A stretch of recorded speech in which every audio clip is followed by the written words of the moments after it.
vitamindir. 2 haftada bir içilecek. Etiketin üzerine yazdı abi. Bilgin olsun. Şu B12 vitamindir abi. Haftada bir kez iğnedir yapılacak. Bak bu içi. Kronik hastalıkları olanlar veya yaşlı hastaların oruç tutma konusunda dikkat etmesi gereken önemli noktalar var. Oruç tutarken çünkü kullandıkları ilaçlar var. Özellikle yaşlı hastalarımızda polifarmasi dediğimiz bizim çoklu ilaç kullanımı oluyor.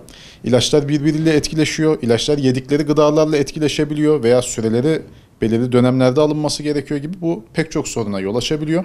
O yüzden öncelikle oruç tutmak isteyen kişiler kronik bir hastalığı varsa veya çoklu ilaç kullanımı da bulunuyorlarsa hekimlerine danışmak zorundalar. Hekimleri uygun bulmuyorsa oruç tutmamalarını öneriyoruz biz. Orucun vücudu hücreleri yenileyici etkileri var ama biz ilaçlarımızı veya tedavilerimizi aksattığımız zaman da başka ek sorunlarımız çıkıyor bu sefer.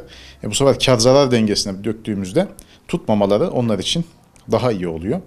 İleri derecede kronik hastalığı olanlar veya komplike birden çok hastalığı olan kişilere biz oruç tutmalarını önermiyoruz.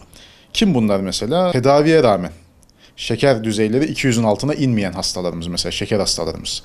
Veya oruç tuttuğu dönemde kan şekerinin çok düşmesi, baygınlıklar yaşaması. Tansiyon hastalarımız. İlaç kullanmasına rağmen 15'e 90'ların altına düşmüyorsa tansiyonları. Kemoterapi, radyoterapi alan kanser hastaları, böbrek yetmezliği hastaları veya böbrekle ilgili ciddi sorunlar olan hastalıklar. Uzun süreli susuzluğa bağlı çünkü böbreklerinde ek sorunlar yaşayabilir bu insanlar. Son bir sene içerisinde inme geçirmiş veya kalp krizi geçirmiş. Bunlar kan sulandırıcı kullanıyorlar. Kullandıkları kan sulandırıcıları da düzenli bir şekilde kullanmaları lazım. Eğer kullanmazlarsa çünkü ek başka tekrar aynı hastalıkları geçirme veya hayati riskleri ortaya çıkıyor. Kimi hamilelerimiz tolere edemiyor uzun süre susuzluğu veya açlığı. Orada da gene doktor kontrolünde veya doktor tavsiyesinde tutup tutmamasına karar verebilirler. Bunlar olduğu zaman bu hastalarımızın biz oruç tutmasını önermiyoruz. Çünkü ilaçları ile ilgili sorunlar yaşıyorlar. Özellikle aç karnına alınması gereken ilaçlarda biz sorun yaşıyoruz. Tok karnına zaten iftarını açtıktan sonra veya sahur vakti alabiliyor. Ama aç karnına alınması gereken ilaçlar var. Örneğin tiroid ilaçları. Sahura kalktınız, sahur vaktinden en az yarım saat önce kalkın. Yarım saat öncesinden ilacınızı alın, yarım saat aç bekleyin öyle. Veya iftar süresinde orucunuzu açın, ilacınızı alın. Ondan sonra yarım saat bekledikten sonra iftarınızı yapabilirsiniz. Yok ben duramıyorum, kan şekerim de düşüyor diyorsanız mesela şeker hastalığı da var kişinin aynı zamanda. O zaman da orucunuzu açtınız 2 saat sonra en azından mide boşalmasından sonra çünkü mide 2 saatte boşalır. 2 saat sonra o aç karnına alınması gereken ilaçları alabilirler.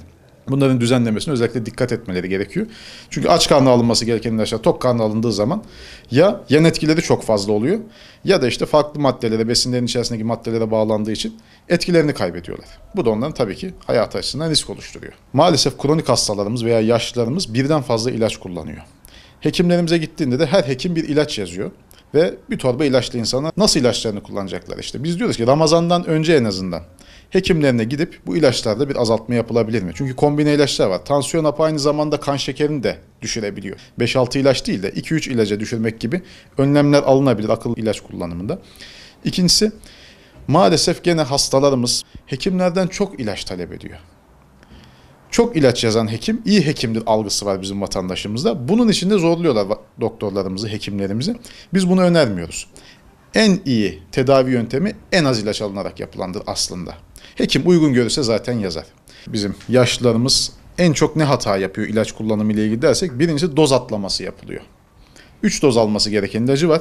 12 saatlik oruç süresinde 2 doza düşüyor mesela. Bu onun aldığı tedavinin etkinliğini azaltıyor.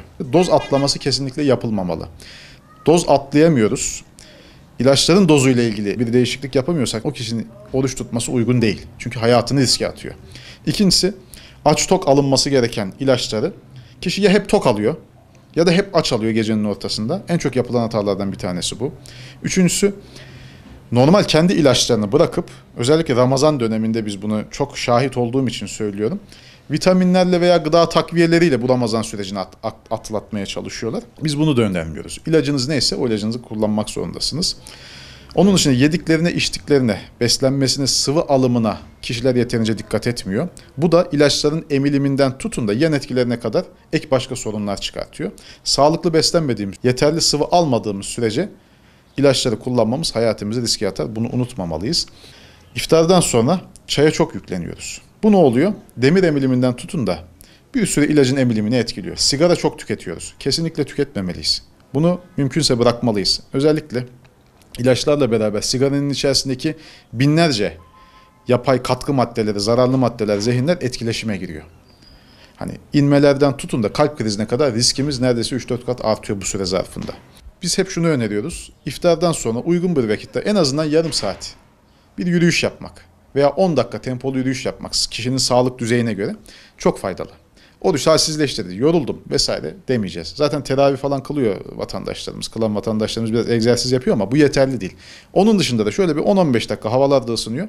Mutlaka en azından bir hafif yürüyüşle metabolizmalarını sağlam tutmaya özen göstermeliler. Uyku düzeni. Kişilerimiz uykularına maalesef önem vermiyor. Ya sahura kadar uyanık kalıyorlar. Bu yapılan en büyük hatalardan bir tanesi. Veya sahura kalkmadan oruç tutuyorlar.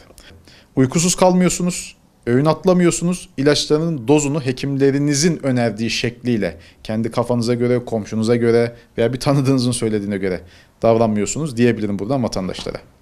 Abi bu tozdur. Yine şuraya yazdım var, ben uyumadan önce suyla içilecek.